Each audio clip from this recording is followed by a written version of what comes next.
Queridos, a palestra de encerramento é sobre Calvino e a responsabilidade social da Igreja. Eu preciso dizer uma ou duas coisas a respeito dessa palestra. Primeiro, ela não vai ser uma exposição bíblica, mas ela vai ser uma palestra. E segundo, ela é baseada, ela já está publicada com um livro do mesmo título, que você pode encontrar, creio que inclusive na livraria. Ela foi publicada pela PS e eu creio que está disponível aí na nossa livraria. E terceira coisa, o assunto é muito vasto, amplo, e eu vou falar de maneira resumida, porque eu entendo que esse é um ponto que precisava ser trazido para poder completar a nossa conferência. Nós falamos em muitos aspectos da reforma, mas talvez esse ficou meio que para trás e nós não podemos encerrar sem trazer uma palavra a respeito dessa dimensão da reforma protestante. A última coisa é que eu estou enfocando Calvino, mesmo consciente de que há muitos outros reformadores e que também se engajaram na questão social. Mas aqui a nossa tradição é uma tradição calvinista dentro da tradição reformada, por isso, sem desmerecer os outros, o nosso foco sempre acaba sendo a pessoa do extraordinário reformador. Então, nós vamos orar e, sem demora, vamos para a nossa palestra. Oremos. Pai, nós te agradecemos por esse evento, agradecemos pelos irmãos que o Senhor permitiu que estivessem conosco, quer aqueles que nos trouxeram a Tua palavra, informações históricas, análises, sínteses, quer aqueles irmãos que participaram e nos alegraram com sua presença, todos que de alguma forma colaboraram para esse evento. Nós queremos pedir que ainda essa noite Tu estejas conosco, que o Senhor nos dê humildade, sabedoria e discernimento ao tratarmos desse assunto tão delicado. É o que nós pedimos em nome de Jesus. Amém.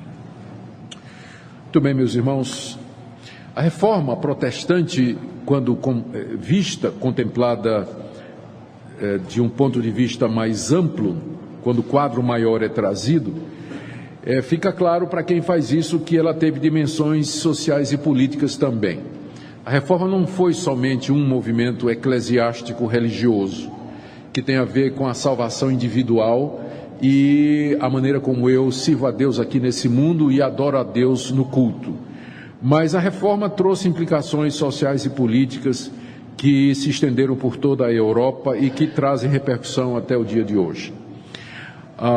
Calvino, especialmente, se dedicou a essa área. Isso talvez porque ele era da segunda geração de reformadores. Lutero veio na frente, foi o desbravador. E Calvino veio depois, né? Calvino e Lutero, eles tiveram uma superposição na vida deles, mas eles nunca se encontraram pessoalmente. Embora trocassem correspondências e se conheciam, sabiam da existência do outro, do pensamento do outro, mas eles nunca se encontraram pessoalmente. Calvino já é a segunda geração de reformadores. Talvez por isso ele teve melhor condição de teve essa visão mais ampla, a visão mais sistemática e organizou o pensamento que foi inicialmente apresentado por Martinho Lutero e muitos outros.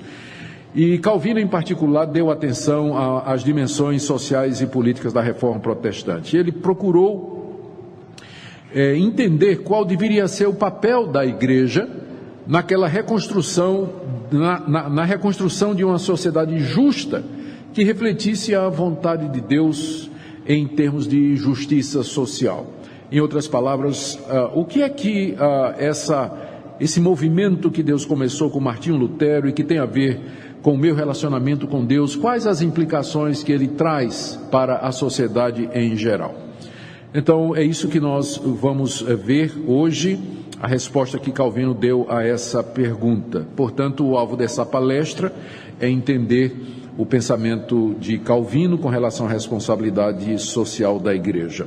Eu queria recomendar a vocês a obra clássica sobre esse assunto, do André Bieler, que é uma obra de referência, O Pensamento Econômico e Social de Calvino, publicado pela editora presbiteriana em 1990. É o clássico a respeito desse assunto que eu recomendo. Eu não sei nem se ele está disponível na nossa livraria, mas é o clássico a respeito dessa questão.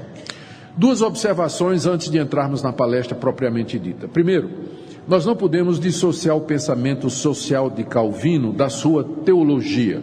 Nunca poderemos ver Calvino como um sociólogo ou um político à parte daquilo que ele acreditava. O que ele acreditava atingiu o pensamento dele com relação à sociedade, à política, à economia e à relação igreja-estado. Nunca podemos separar, né, o Calvino teólogo do Calvino político ou pensador social. Isso aqui tem que ficar claro para nós, que tudo o que Calvino fez e disse em termos sociais era decorrente daquilo que ele acreditava. E a segunda coisa é que nós não podemos dissociar o pensamento social de Calvino da época em que ele vivia. Calvino não conhecia democracia. Na época em que ele viveu e na época em que ele atuou, a Genebra tinha uma relação entre o Estado e a Igreja. Na verdade, a Suíça tinha, cada um dos cantões da Suíça tinha essa relação Igreja-Estado, como também a própria Alemanha e outros países que aderiram à Reforma Protestante. Então, a gente tem que lembrar disso. Nós não podemos cobrar de Calvino, na área social e política, posturas democráticas, não é? Porque a democracia é um fenômeno moderno ocidental. Não era conhecido na época em que João Calvino labutou. Ainda assim, o pensamento dele é extraordinariamente relevante e atual, como nós iremos ver. Vamos começar lembrando como era a época de Calvino, como era Genebra, que era a cidade onde ele labutou durante a sua vida. Antes de Genebra, da Reforma, Genebra era governada pelo bispo católico. Era o bispo católico, que era chamado Príncipe de Genebra, ou seja, quem mandava na cidade era a Igreja Católica através do seu bispo, ele era a autoridade máxima. Em seguida vinha o magistrado, que já não era um religioso necessariamente, mas era alguém escolhido pelo bispo e que era responsável pela defesa. Ele comandava os exércitos, as tropas militares, garantia a defesa da cidade, era a polícia, a manutenção da ordem, tudo era feito através do magistrado. Em seguida havia o conselho municipal da cidade, que era composto de cidadãos apontados pelo bispo e que compunham o conselho decisório e que compunham o conselho legislativo da cidade. E eles não somente faziam as leis, é claro que o bispo mandava ali, né, ele se sentava no conselho e presidia o conselho e era a autoridade máxima, mas o conselho era responsável então pela elaboração das leis e a execução dessas leis de acordo com ou junto com o magistrado civil, ou seja, a igreja ali estava acima do Estado, a igreja mandava no Estado, governava através do Estado todos os cidadãos. Depois que Genebra aderiu à reforma e expulsou o bispo da cidade, não é? O conselho então passou a acumular as funções que antes pertenciam ao bispo.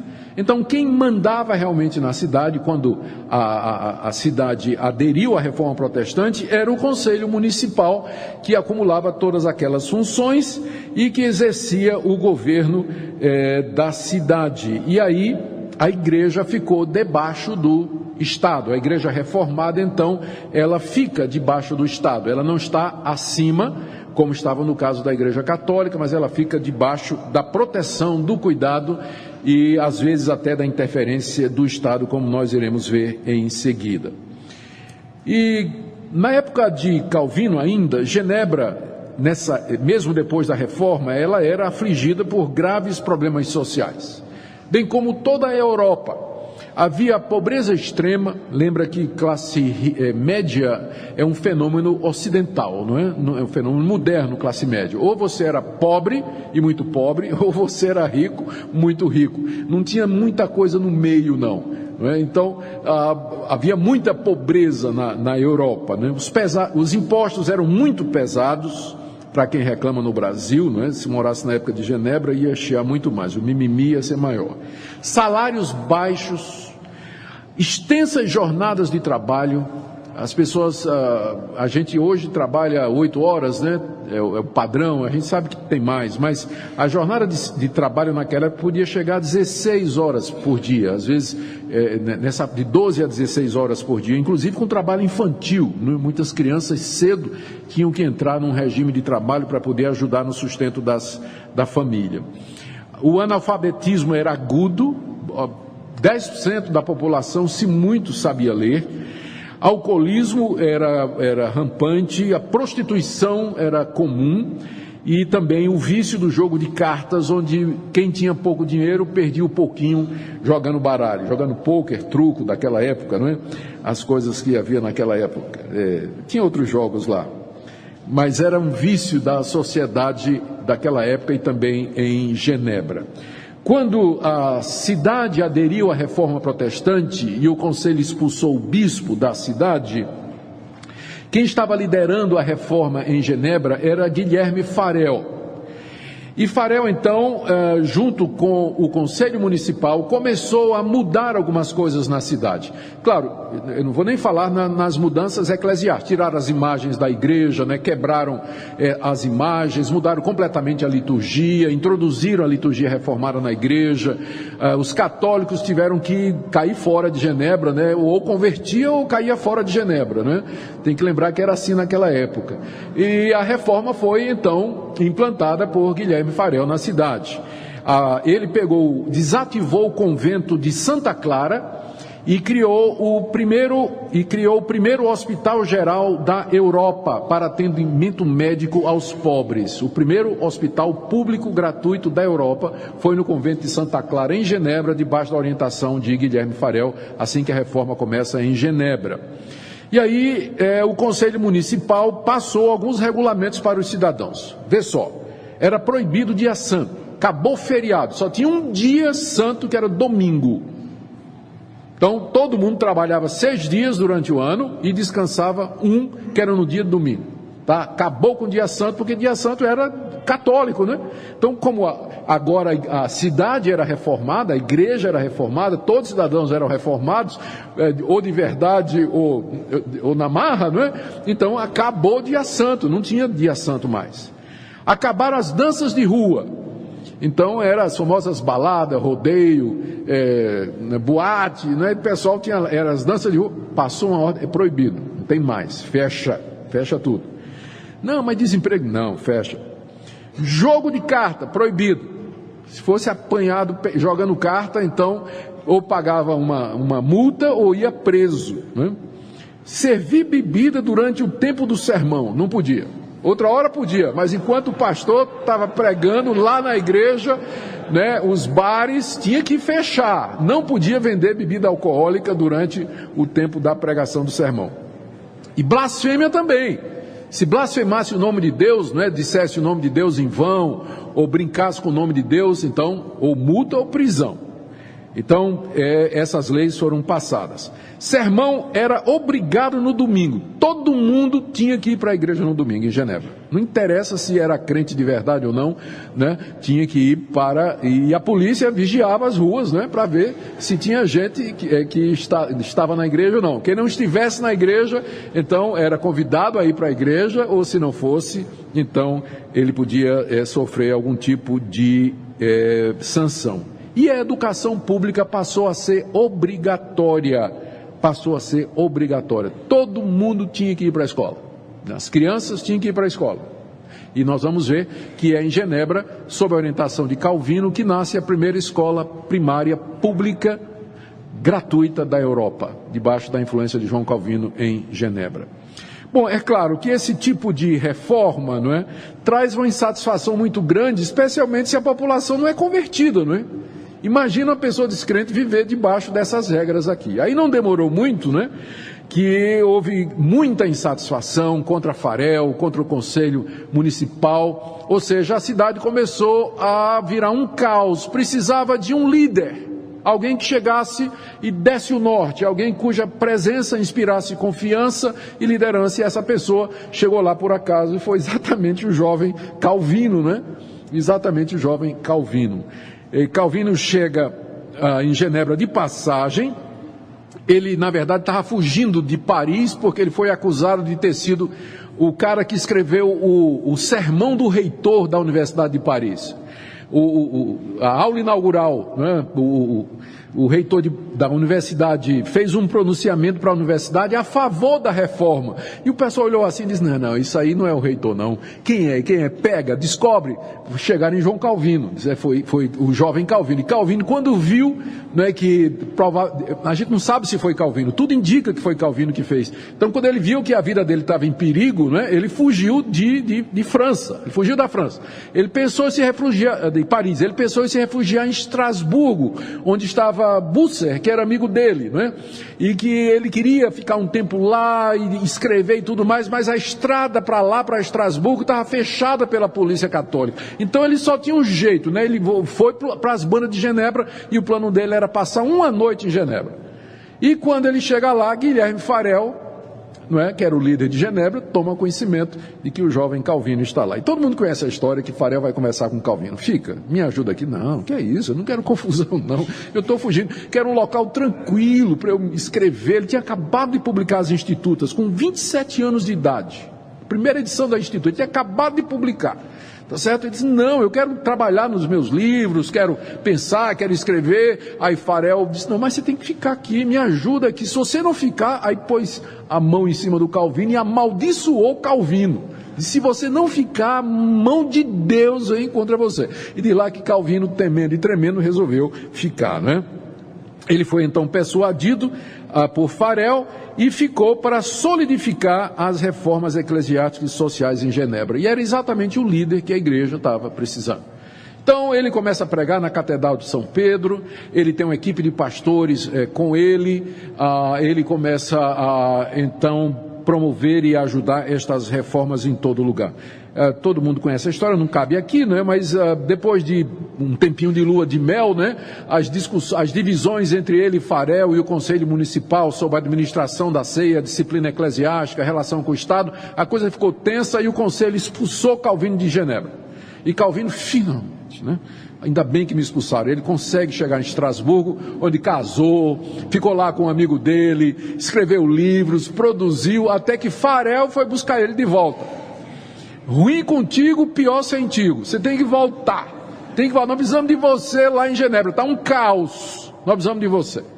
E Calvino, relutante, entendendo que a vontade de Deus, volta para Genebra, onde ficou até o fim da sua vida. Bom, ali ele trabalhou como pregador, mestre e pastor na igreja de Genebra, lidando com as questões sociais mencionadas acima, e foi assim que ele desenvolveu a sua teologia social ou pública. O que é que Calvino, então, como é que nós podemos resumir o pensamento de Calvino a respeito disso? É muito amplo, eu peguei primeiro 3 pontos, peguei apenas 3 pontos que eu acho que são cruciais para a nossa compreensão do pensamento social dele. Primeiro, é com respeito à causa dos males sociais. De onde vêm os males sociais? A pobreza, a miséria, a opressão, bem como a perversão e a corrupção da sociedade, Calvino entendia, estão enraizadas na natureza decaída do homem. A raiz é o coração humano. É por conta da queda do pecado no nosso coração que é de lá que saem as atitudes e as decisões que causam os males sociais, como pobreza, miséria, opressão, perversão e corrupção na sociedade. A causa é o coração humano. E, portanto, o remédio tem que ser à altura. Apenas o Evangelho de Cristo pode mudar o coração do homem e convertê-lo à justiça e à verdade e a uma série de outras qualidades que eu vou aqui mais adiante tocar e que Calvino achava que era o dever da igreja difundir. O caos econômico, portanto, por exemplo, ele era causado pela ganância dos homens. De onde é que vinha o caos econômico? A opressão. De onde vinha a alta de preços, a exploração, o comércio desonesto, juros abusivos, é exatamente da ganância do homem, cujo coração não é convertido. E também ele dizia que a incredulidade de que Deus haverá de suprir as necessidades básicas é que faz com que o homem tente suprir essas necessidades por todas as formas, oprimindo o seu próximo, tirando vantagem sobre o seu próximo, entesourando bens. O homem se torna materialista e salvador de si mesmo, porque ele não crê que Deus vai suprir as suas necessidades, como Deus prometeu na sua palavra, de que ele haveria de nos nos dar o pão de cada dia. A falta de confiança na provisão de Deus é que lança o homem a todo tipo de desordem econômica para tirar vantagem do seu próximo e garantir sua própria sobrevivência, ensina Calvino nas Institutas. E é nesse contexto que ele denunciou várias vezes lá no Conselho Municipal pecados sociais como estocagem de alimentos, trigo.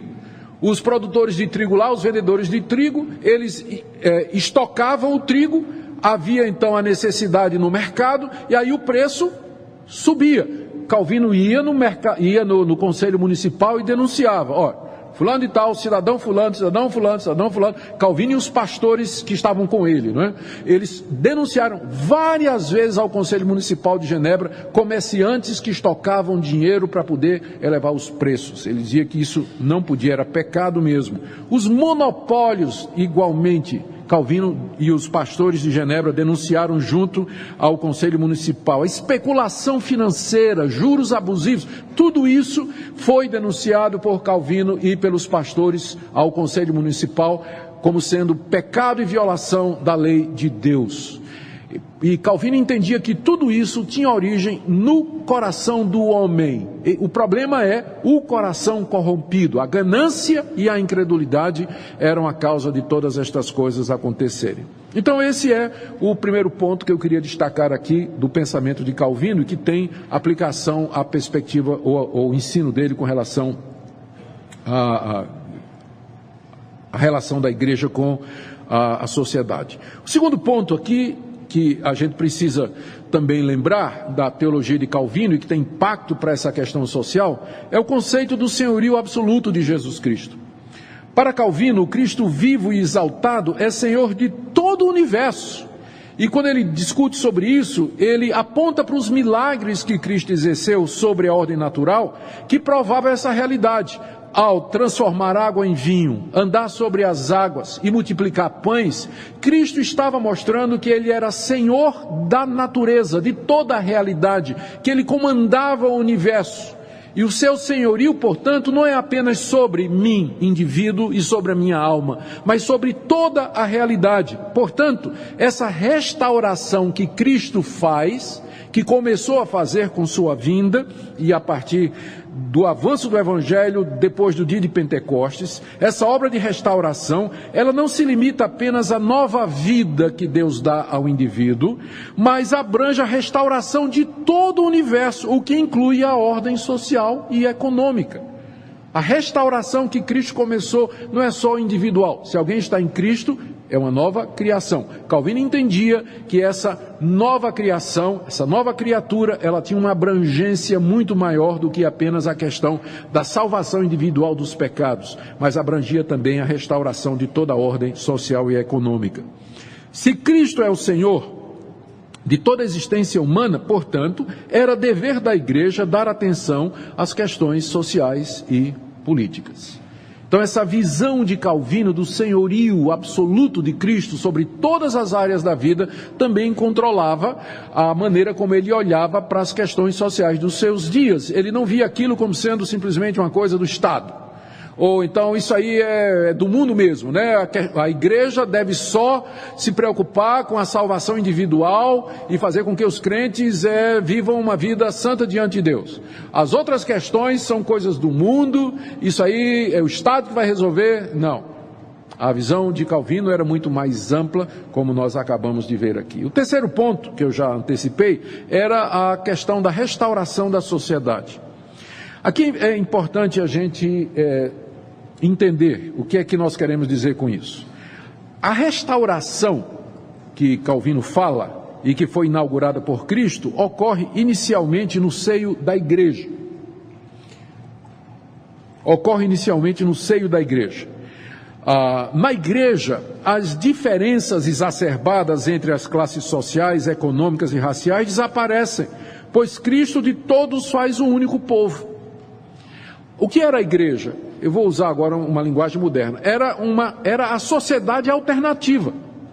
Porque na igreja, aqueles males que nós verificamos no mundo, eles são sanados. Por exemplo, a diferença entre pobres e ricos não é para ter na igreja. Porque os ricos contribuem e é e ajudam os pobres. A diferença racial não existe na igreja. Homem e mulher, preconceito, também não existe na igreja. É na igreja onde os males sociais e econômicos são primeiro resolvidos. Calvino via a igreja, então, como sendo essa sociedade alternativa, onde Cristo começa a obra de restauração do mundo, que não será completa aqui, nessa fase da história, mas no novo céu e na nova terra, onde habita a justiça. Mas a igreja já é uma amostragem do reino do Messias. É uma amostragem daquele novo tempo que Deus nos prometeu na sua palavra. É, portanto, na igreja que as relações sociais de trabalho sofrem profundas alterações. Por quê? Porque o patrão, ele vai ouvir na igreja. Aquele que é rico, ele vai ouvir na igreja. Aquele que é dono de propriedades, de comércio, ele vai ouvir na igreja. Seja honesto, seja generoso, trate bem os seus empregados, não oprima aqueles que estão debaixo de você. E os empregados que estão na igreja, eles vão ouvir: trabalhe como se estivesse trabalhando para Cristo, sirva ao seu patrão como se estivesse servindo a Jesus Cristo, seja honesto, não roube o seu patrão, não seja preguiçoso, seja diligente. Na igreja estas coisas seriam ditas. E aí então essas relações sociais seriam primeiro aprimoradas na igreja. Porque na igreja Cristo estabelece entre os cristãos a justa redistribuição de bens através da atividade diaconal. Nós vamos ver num slide mais adiante, 2 ou 3 slides mais adiante, que Calvino via o papel diaconal, o papel dos diáconos como sendo extremamente importante e parte dessa restauração, pois aos diáconos competia recolher as ofertas dos ricos e o dinheiro que era mandado pelo Estado, e aí distribuir entre os pobres, viúvas, órfãos e necessitados, de forma que na igreja havia equidade. Quem tinha não faltava, aliás, quem tinha não sobrava, e quem não tinha não faltava, exatamente por conta dessa distribuição feita pela junta diaconal que Calvino reativou, não é? Que Calvino reativou. Ainda dentro desse ponto, restauração da sociedade, Calvino tinha em mente, essa era a visão dele, uma sociedade civil governada por cristãos reformados que aplicassem os princípios bíblicos às questões sociais, políticas e econômicas. Não esqueçamos, contudo, que nós estamos falando aqui de um homem vivendo no sistema político do século XVI. Então, que não conhecia democracia. A única forma de governo, ou a forma de governo mais popular, era a monarquia ou a teocracia, a relação mais formal entre igreja e Estado. Não é nem teocracia, né, no sentido do Antigo Testamento, mas essa relação de igreja e Estado muito mais próxima. O Estado não era laico como nós entendemos hoje, não é? Mas ele estava entrelaçado com a igreja. Era assim que era em Genebra, através do Conselho Municipal. Mas Calvino tinha em mente isso aí.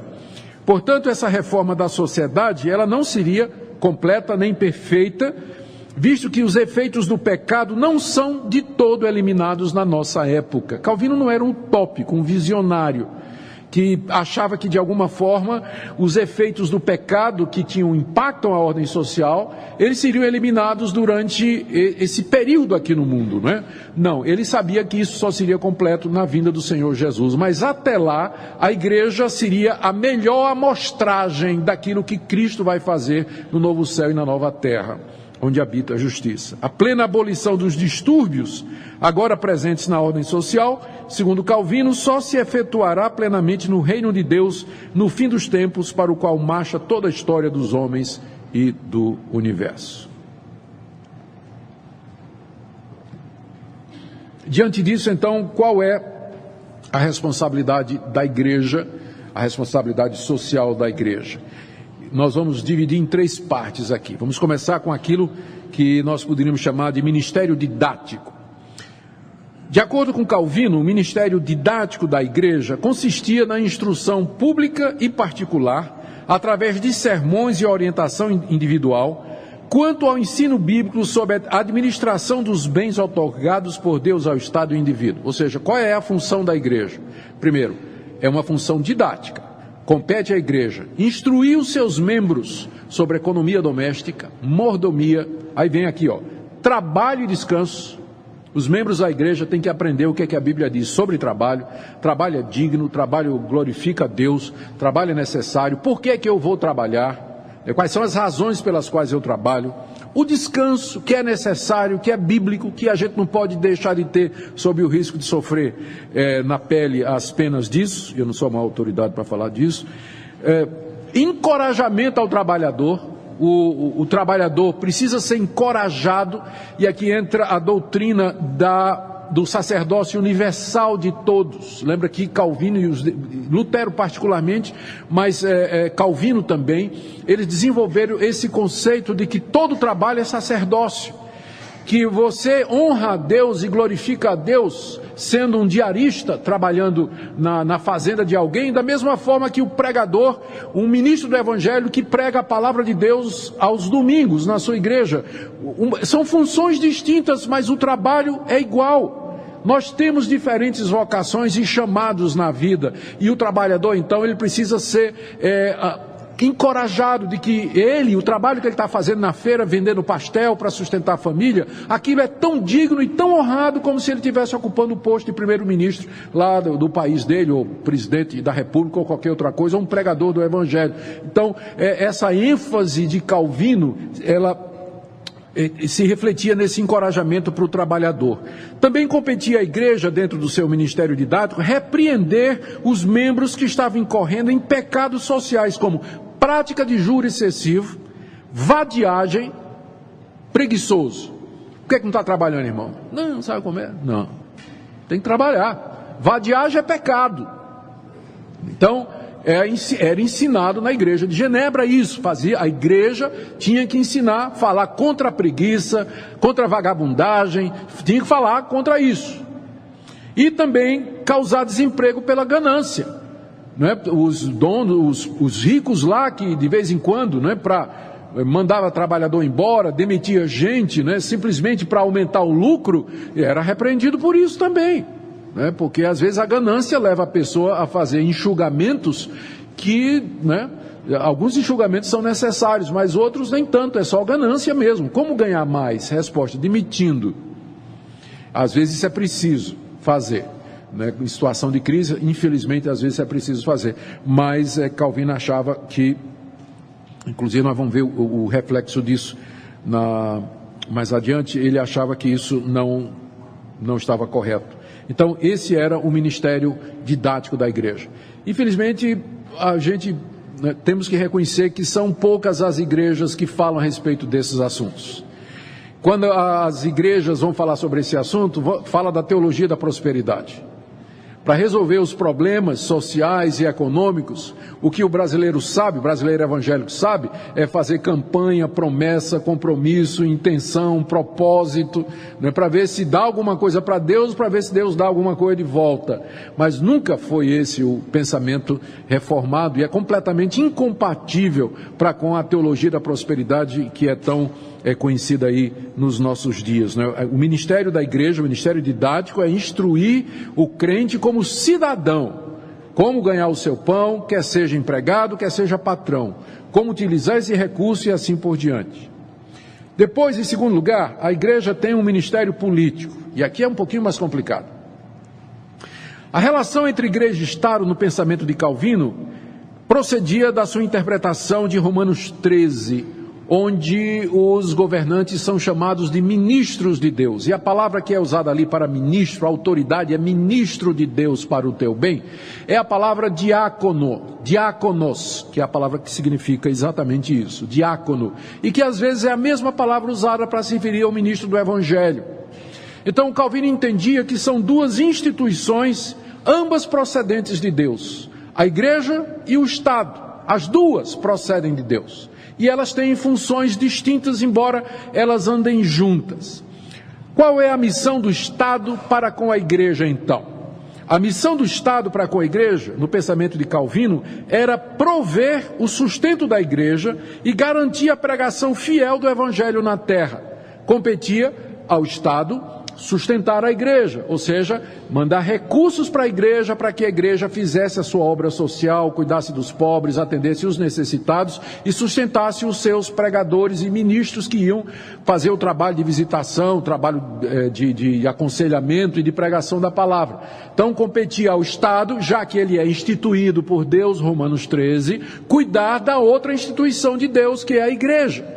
E, para tanto, deveria prover e garantir liberdade religiosa e segurança para que o evangelho fosse pregado. É claro que, naquela altura, no meio da reforma protestante, quando se dizia isso, que compete à igreja conceder liberdade e proteger, competir ao Estado, garantir a liberdade da igreja e protegê-la, em Genebra, é claro, isso significava a fé reformada.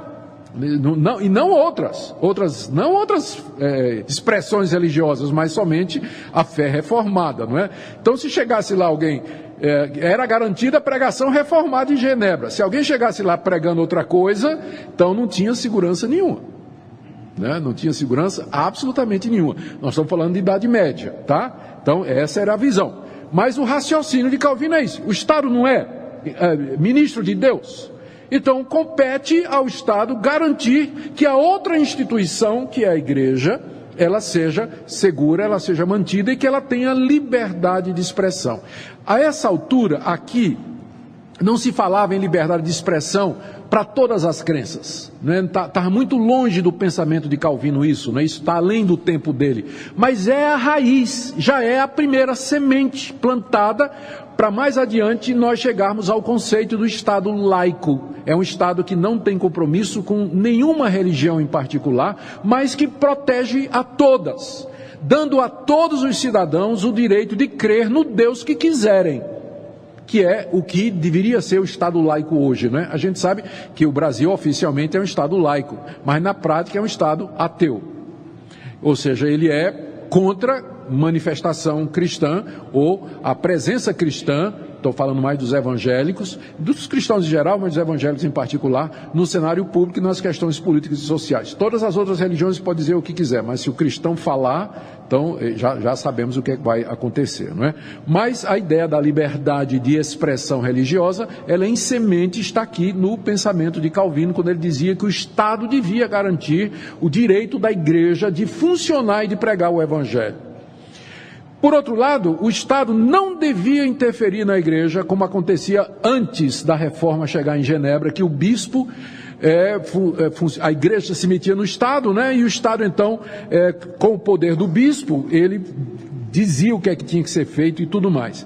Mas devia manter boas leis que garantissem a liberdade religiosa e também não devia tomar conta dos negócios da igreja. Calvino queria o Estado longe, o Estado não devia se meter. Ele não queria que o Conselho Municipal de Genebra interferisse na igreja reformada de Genebra. Mas o Conselho Municipal devia garantir a segurança e a liberdade para que a igreja pudesse pregar e sustentar a igreja financeiramente também.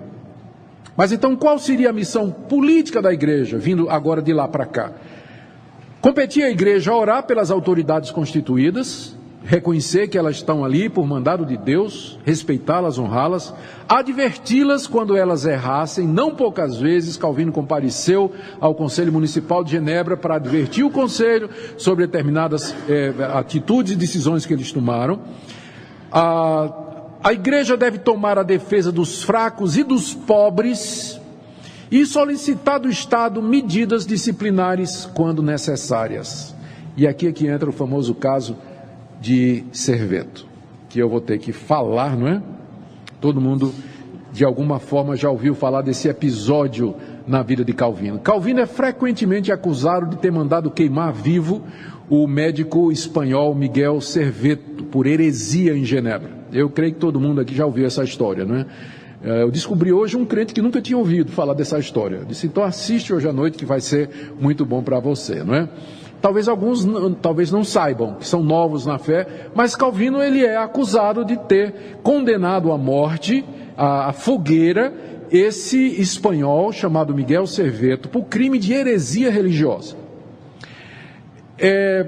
E Calvino tem sido condenado, né, por muitos historiadores e críticos exatamente por isso. Já sabe aquela história que o pessoal fica repetindo e nunca vai nas fontes, né, estudar direitinho o que aconteceu. Como isso está bem dentro do pensamento de Calvino sobre qual é o papel do Estado com relação à igreja, eu pensei que eu devia então dizer alguma coisa a respeito disso. Se você quer mais detalhes, inclusive fontes bibliográficas, você vai na internet, coloca Calvino, Serveto, Augustus e vai cair exatamente no artigo meu sobre isso aí, com fonte bibliográfica, informações e todos os detalhes, muito mais amplo do que eu vou dizer aqui. O que eu vou fazer aqui é um resumo para a gente poder entender qual era o pensamento de Calvino. Eu disse que Calvino entendia que o Estado deveria proteger a igreja e garantir que a verdadeira religião fosse pregada. Isso significava que pessoas que não andassem, pregassem ou disseminassem a fé reformada em Genebra, elas estavam sob pena de censura, né? Para não dizer o pior. A pena de morte por heresia era prática geral da Idade Média. Só na época em que Serveto foi executado em Genebra, 36 hereges foram queimados pela Igreja Católica. E Serveto foi o único, durante o tempo de Calvino em Genebra, foi o único caso de alguém que foi executado por heresia religiosa. Foi esse caso de Miguel Serveto. Mas tanto a Igreja Católica quanto os protestantes, como eu disse no começo, nós estamos falando de Idade Média, acreditavam que a heresia era um crime punido com a morte. E esse também era o pensamento de João Calvino e de todos os demais reformadores. Bom, Miguel Serveto era um médico espanhol, ele chega em Genebra fugindo da Igreja Católica, que o havia condenado à morte em Viena, sob a acusação de heresia contra a Trindade. Serveto era unitariano, ele acreditava que Deus era um só, ele não cria na Trindade, ele não cria na divindade de Jesus Cristo e muito menos na personalidade ou pessoalidade do Espírito Santo. Ele começou a ensinar isso lá em Viena e foi então perseguido pela Inquisição da Igreja Católica, foi condenado pela Igreja Católica, ele conseguiu fugir de Viena. E onde é que ele foi procurar refúgio? Genebra. Calvino soube da vinda de Serveto e mandou avisar para ele, não venha para Genebra, porque se você vier a Genebra e começar a ensinar essas coisas, vai acontecer com você o que aconteceria se você caísse nas mãos da Igreja Católica. Serveto, mesmo avisado, ele foi para Genebra. Durante um tempo ele ficou quieto, mas aí ele começou a panfletar Genebra com as ideias unitárias dele, falando contra a Trindade, não é? Calvino procurou conversar com ele, encontrar-se com ele, demovê-lo das suas ideias antitrinitarianas. Isso não foi possível e finalmente então Calvino se sente na obrigação de denunciar Serveto ao Conselho Municipal. Calvino não fazia parte do Conselho Municipal, muito menos era o líder, ele não tinha nem assento no Conselho Municipal e nunca foi eleito para nenhum cargo político em Genebra. O pessoal às vezes pensa que Calvino era quem mandava em Genebra, quem mandava era o Conselho, mandava o Conselho Municipal, né? Então Calvino se sentiu no dever de comunicar ao Conselho que Miguel Serveto estava espalhando heresias contra a Trindade no seio de Genebra. O Conselho Municipal então prende Miguel Serveto, julga e condena ele a ser queimado vivo pelo crime de heresia. Tem que lembrar que nessa época o Conselho Municipal de Genebra era conduzido pela facção dos libertinos, que era contrária a Calvino. Calvino tinha muita oposição no Conselho, especialmente dessa facção chamada os libertinos. E são eles que agora estão no poder quando chega a denúncia contra Serveto. Então eles pronunciaram que a pena de Serveto era ser queimado vivo por conta de heresia. A execução de Serveto foi antes de dizer que foi aprovada por todas as demais cidades e estados reformadas, e foi mesmo, né? Depois todas as cidades disseram que era isso mesmo, outros reformadores como Bullinger, Beza, Busser, todos eles aprovaram a condenação de Serveto. É preciso dizer também ainda uma coisa, que Calvino pediu ao Conselho que executasse Serveto de uma maneira mais humanitária do que o ritual tradicional de queima de hereges. ninguém ria não, mas Calvino disse, corta a cabeça, né, em vez de queimar vivo. Agora falando sério, se você tivesse que escolher entre ser assado numa fogueira e ser decapitado, o que é que você preferia? Né? Decapitado, né? Muito mais eficaz, rápido e acredito indolor, não é? Imagino, né? Pois Calvino pediu a pena de decapitação para Serveto, mas o conselho, para contrariar Calvino, disse que ele vai morrer queimado. E de fato, Serveto foi queimado vivo em Genebra. E aí, para quem sobrou isso aí? Calvino, não é, que foi quem denunciou Serveto ao Conselho Municipal. Mas essas coisas aqui era necessário que fossem ditas para que a gente visse todos os lados da história. Agora deixe-me voltar ao pensamento dele. Eu disse, qual o ministério da igreja? Falamos do ministério didático, compete à igreja ensinar os membros como se comportar na sociedade. O ministério político, que envolve a relação da igreja e Estado, que tem que ser entendido à luz daquela época, e mesmo assim já tem sementes que mais tarde deram no Estado laico e na democracia. E o ministério social da igreja. A igreja deveria envolver-se ela mesma no cuidado dos pobres, dos órfãos, das viúvas, enfim, dos necessitados. Embora a princípio isso fosse uma tarefa do Estado, Calvino entendia isso, mas a igreja não podia se omitir, especialmente diante da indiferença do Estado. E isso sem fazer distinção entre os da igreja e os de fora. Era para ajudar pobres e necessitados mesmo, independente da religião ou da crença ou do que a pessoa professasse ou não. E então Calvino organiza o diaconato como órgão social da igreja de Genebra. A função do diácono como agente social havia desaparecido da igreja durante a Idade Média. E Calvino restaura esse ofício bíblico que nós encontramos claramente no Novo Testamento, especialmente em Atos capítulo 6. Qual era o papel da diaconia da igreja de Genebra? Administrar os bens destinados à comunidade, que chegavam pelas ofertas dos ricos e pela contribuição do Estado, a distribuição daqueles recursos entre os necessitados de maneira justa, a visitação e cuidado dos doentes. A diaconia na igreja de Genebra era muito forte, ela cuidava de toda essa parte aqui, fazendo com que então aquelas diferenças sociais e aquele sofrimento e opressão que havia no mundo, na igreja então aquilo era amainado através do trabalho diaconal. E Calvino fez o que disse? Sim. Vamos ver algumas das coisas que Calvino fez durante Genebra, poucas coisas. Primeiro, ele organizou o diaconato, não é? Com essas funções aí que eu já li. Segundo, ele continua o Hospital Geral de Genebra, que havia sido começado por Farel. Ele abre a primeira escola primária gratuita da Europa, em Genebra, tornando a educação obrigatória.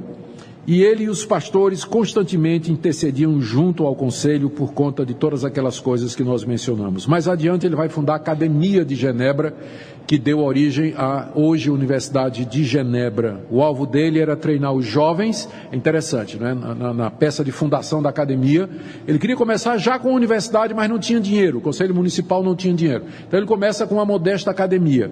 Mas ele diz que o alvo é preparar os jovens, não somente para o ministério da Palavra de Deus, mas também para servirem como ministros na área da política e na ordem social, ocupando cargos importantes e exercendo influência através da fé cristã nesses cargos que eles ocupavam. E a escola tinha um currículo, a Academia de Genebra tinha um currículo muito rico, que incluía as artes clássicas, matemática, álgebra, latim, inclusive tinha até um dito que os meninos de Genebra falavam melhor o latim do que os doutores da Sorbonne na França, tal o nível que era exigido lá em Genebra. Calvino tirou os mendigos da rua. Quem chegava em Genebra se tornou o centro de refugiados, gente fugindo da perseguição católica, mas quem chegasse em Genebra tinha que aprender uma profissão, tinha que trabalhar. Se passasse 3 meses na cidade, que era o prazo, e não arrumasse um emprego, tinha que sair da cidade. Não tinha mendigo na rua, tinha que estar trabalhando de alguma forma, né? Ou estava trabalhando ou estava na cadeia, mas na rua não estava. Não tinha mesmo. Então tudo isso era a influência de Calvino. O pensamento de Calvino e a ênfase dele nessa dimensão social da reforma acabou entrando na Confissão de Fé de Westminster, que é a confissão que foi elaborada pela terceira geração de reformadores, pelos puritanos, no seu capítulo 23, eu quero trazer aqui algumas citações do capítulo 23 que fala do magistério ou do ministro civil, que é o Estado. Capítulo 23 da Confissão de Fé, parágrafo 1º. Deus, o Senhor Supremo e Rei de todo mundo, para a sua glória e para o bem público, constituiu sobre o povo magistrados civis, que lhes são sujeitos a Deus. E a este fim os armou com o poder da espada, para defesa e incentivo dos bons e castigo dos malfeitores. É a interpretação que Calvino fazia de Romanos 13. Parágrafo 2º. Aos cristãos é lícito aceitar e exercer o ofício de magistrado. Isso aqui entrou na Confissão de Fé porque na altura em que ela foi elaborada já havia vertentes dentro da Reforma Protestante que queriam total separação da Igreja e do Estado, a ponto de que um verdadeiro cristão não poderia assumir uma função pública, porque seria misturar as coisas. Mas a visão dos puritanos, seguindo a linha de Calvino, ficou refletida aqui na Confissão. Aos cristãos é lícito aceitar e exercer o ofício de magistrado. Magistrado aqui é do governante, pode ser o deputado, o vereador, o presidente da República, qualquer juiz de direito, qualquer uma dessas funções públicas. Para o calvinista, isso é lícito. E eu acho, inclusive, que nós deveríamos incentivar mais os nossos jovens e preparar mais os nossos jovens, em vez de simplesmente pegar aí gente que se torna famosa e acaba virando político evangélico, né, para ser apenas tarefeiro de igreja e sem exercer sua função como deveria ser. Mas a base está aí. E ainda lendo no capítulo, no parágrafo 2.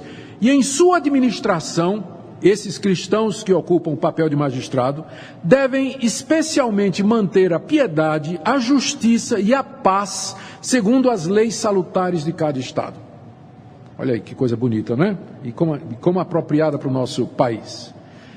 Parágrafo 3º. Os magistrados civis não podem tomar sobre si a administração da palavra e dos sacramentos ou o poder das chaves do reino de Deus. Está reagindo ao que era antes, não é? Quando a Igreja Católica dominava o Estado. Nem de modo algum pode intervir em matéria de fé. Contudo, como pais solícitos, devem proteger a Igreja do nosso comum Senhor, sem dar preferência a qualquer denominação cristã sobre as outras.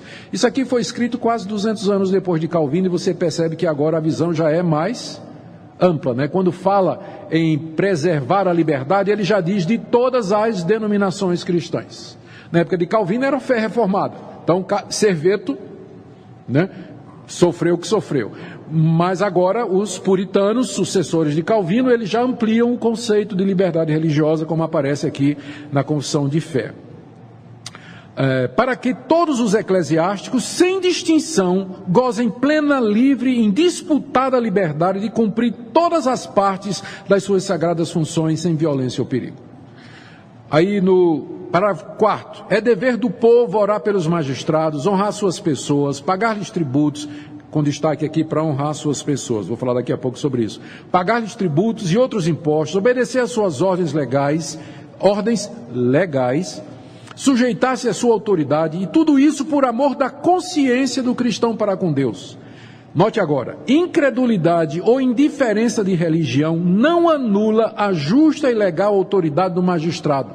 Ou seja, se tiver um presidente da República que é ateu, ele continua sendo presidente da República. Ele é uma autoridade constituída por Deus. A incredulidade dele não anula a sua autoridade e nem absolve o povo da obediência que deve. Os evangélicos não podem chegar e dizer: nós temos um presidente ateu, nós não vamos obedecer o que ele está dizendo. De jeito nenhum. Se for calvinista, não pode, né? Se for calvinista, não pode de jeito nenhum. E presbiteriano também não, porque essa é a confissão de fé da igreja presbiteriana. Eu acho que vou perder vários membros na igreja depois disso. Bom, muito bem.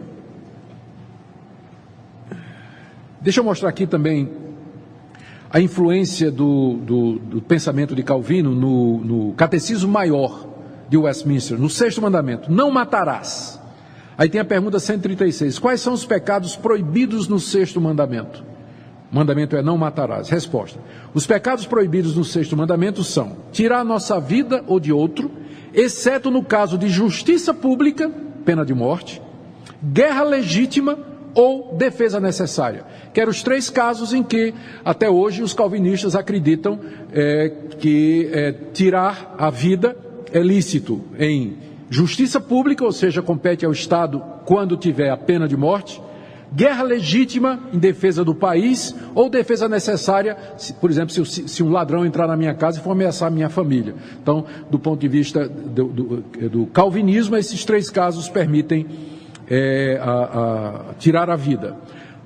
O que é que o mandamento, então, está proibindo? A negligência ou a retirada dos meios lícitos ou necessários para a preservação da vida. A eutanásia está incluída aqui, não é? Apesar de que na época não se falava tanto sobre isso, mas aqui ele está pensando mais, e você que tem trabalhadores, e você simplesmente tira a fonte de sustento deles sem uma razão, sem que seja compulsório, obrigatório fazer isso. Simplesmente tirar o sustento do cidadão sem que haja uma razão para fazer isso.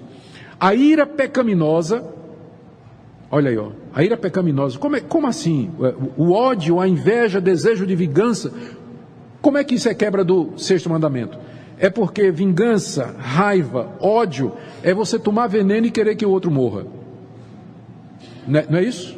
Você toma veneno e quer que o outro morra. Essas coisas, a raiva, o ódio, o desejo de vingança, consome você, atenta contra a sua vida. Por isso que é enquadrado dentro da quebra do 6º mandamento. O uso imoderado de comida, bebida, trabalho e recreio. Então já falava contra os workaholics aqui, ó. O uso imoderado de comida é pecado, contra o 6º mandamento. O uso imoderado de bebida também é pecado. O uso imoderado de trabalho, não é? Trabalhar demais é pecado também. E também recrear demais também é pecado, né? Para compensar, recrear demais também é pecado, né? Viver só recreando, não, é pecado também. As palavras provocadoras, por que palavra provocadora é uma quebra do 6º mandamento? Você é um imbecil, pá! Né? Então não provoque, especialmente no trânsito, né? No trânsito. Receba fechada com tranquilidade, fique quietinho, liga o pisca, dê seta para a direita, encoste, respira fundo, deixa o cara embora. Não provoque, porque você está atentando contra a sua vida. Você não sabe quem é a outra pessoa que está no carro, se ela está armada, se não está, né? Vai provocar. Muita gente morre em briga de rua. Né? Então, quando você for fechado, próxima vez você vai dizer: Senhor, abençoa esse irmão, né? Dá a tua graça, misericórdia para essa pessoa que acabou de me fechar. Abençoa, tal, e aí a raiva vai embora na hora, né? A opressão, a contenda, os espancamentos, os ferimentos e tudo que tem na destruição da vida de alguém. Dá para ver nitidamente aqui a influência do pensamento de Calvino com relação ao trabalho, ao lazer e às nossas obrigações sociais. Conclusões, eu vou pular logo aqui para relevância para hoje. O que é que isso tudo tem a ver conosco hoje? Eu anotei 6 coisas e vou rápido aqui. Primeiro, o pensamento de Calvino sobre a visão social de Calvino identifica o problema fundamental das desordens e caos político e econômico, que é a corrupção do coração humano, e apresenta Cristo como a solução fundamental. E aqui a gente vai contra a famigerada teologia da libertação ou qualquer outra teologia que se pretenda social e que ignora o problema fundamental do homem, que é a corrupção do seu coração, e, portanto, ignora também, na hora de apresentar a solução, o remédio, que é o Evangelho de Jesus Cristo. Segundo, a visão social de Calvino apresenta Cristo como o bem maior do homem, satisfazendo as suas necessidades mais profundas, o que vai contra o consumismo. A pessoa que não está satisfeita em Cristo, ela vai procurar ídolos que satisfaçam o desejo do seu coração. E aí ela gasta nesses ídolos. A visão social de Calvino incentiva a igreja a não se isolar dos problemas sociais, mas a engajar-se neles pelos meios legais e lícitos. Ou seja, a visão calvinista é contra o isolamento dos cristãos no ambiente social. A formação de guetos, separação absoluta, não querer nada, sem nenhum engajamento, sem nenhum relacionamento. Também, por fim, a visão de Calvino encoraja a igreja a advertir os magistrados quando se afastarem das suas funções, mas de maneira respeitosa, sem zombaria ou sem escárnio. É triste ver nas redes sociais cristãos zombarem e escarnecerem das autoridades. Eu sei que é muito difícil se controlar, né? Especialmente quando era a presidente anterior. que os evangélicos, muita gente evangélica zombava, escarnecia, ridicularizava, e eu sempre senti muita dificuldade com isso, porque apesar de ela ser o que era, ainda era um magistrado civil. E o calvinista, ele deve respeito, ele pode discordar, o reformado, ele pode discordar, deve discordar, ele pode protestar, deve protestar, mas de maneira respeitosa. Eu digo isso, inclusive, com relação ao atual presidente. Discordo completamente do que está acontecendo aí com os deputados e tudo. A gente pode protestar, a gente pode dizer, mas a Bíblia nos manda honrar e respeitar. Então, não escarnecer e zombar, porque quer seja de um jeito ou de outro, eles estão ali pela autoridade de Deus e vão dar contas a Deus da maneira errada como eles estão fazendo tudo isso. Um dia eles vão prestar contas a Deus, mas não compete a mim zombar e escarnecer. Eu posso protestar e apontar o erro, mas de maneira respeitosa. O pensamento de Calvino mostra a importância da diaconia, da assistência social da igreja no alívio dos pobres e necessitados, e enfatiza o trabalho como meio apontado por Deus para obtermos nosso sustento e ajudarmos os outros, e aqui é contra a teologia da prosperidade. Que Deus ajude a sua igreja no Brasil. Nós vivemos um momento muito gratificante em que muitas pessoas estão chegando a fé reformada, tem um interesse pela fé reformada, mas a grande maioria das pessoas, quando pensa em fé reformada, pensa nos 5 pontos, ou nos 5 slogans da reforma. Eu espero ter deixado claro hoje à noite que a reforma é muito mais ampla do que isso, e que o pensamento reformado é uma visão de mundo, é uma visão de mundo muito ampla, que vai além do relacionamento pessoal entre mim e o nosso Deus. Nós não temos essa tradição no Brasil, infelizmente não temos. O que apareceu em termos de preocupação social na igreja, aqui no Brasil, nos últimos anos, foi teologia da libertação, influenciada pelo marxismo, depois a teologia da missão integral, menos radical, mas ainda com algumas influências em algumas das suas vertentes. Agora aparece a tal da teologia pública, que é mais uma vertente. Aí vem do outro lado a teologia da prosperidade, mas falta uma visão bíblica equilibrada, que ataque o problema de maneira central, sem se olvidar da nossa responsabilidade como cidadãos partícipes na construção do reino de Deus, embora que parcial, aqui nesse mundo. Que Deus nos ajude para que o avanço do seu reino no nosso país seja uma realidade. Vamos orar. Senhor, nós queremos bendizer o teu nome pelo que aconteceu há 500 anos, lá na Alemanha, que depois se estendeu para Genebra, e de lá para o mundo, chegando ao Brasil. Te damos graças porque podemos nos identificar com aqueles reformadores, os primeiros e os seguintes, e sentir que o nosso coração bate no mesmo ritmo deles, que a nossa mente é a mesma, que nós queremos a tua glória, nós queremos ver o teu reino avançando aqui nesse mundo, e nós sabemos que o teu reino, ele é maior do que a igreja, ele se estende para além da igreja, atingindo a sociedade, atingindo as pessoas em geral. Nós pedimos, pois, que o Senhor nos dê uma visão ampla da tua verdade, para que nós possamos te servir aqui nesse mundo. Perdoa os pecados, ó Deus, que temos cometido por omissão, negligência, ou para adotarmos ideologias que não refletem o ensino da tua palavra. Obrigado por homens como Calvino, que nos apontaram o caminho, levantados por ti. Mostra-nos no nosso próprio tempo, vivendo numa época diferente, de que maneira nós podemos implementar estes princípios, especialmente na nossa pátria. É o que nós te pedimos em nome de Jesus. Amém.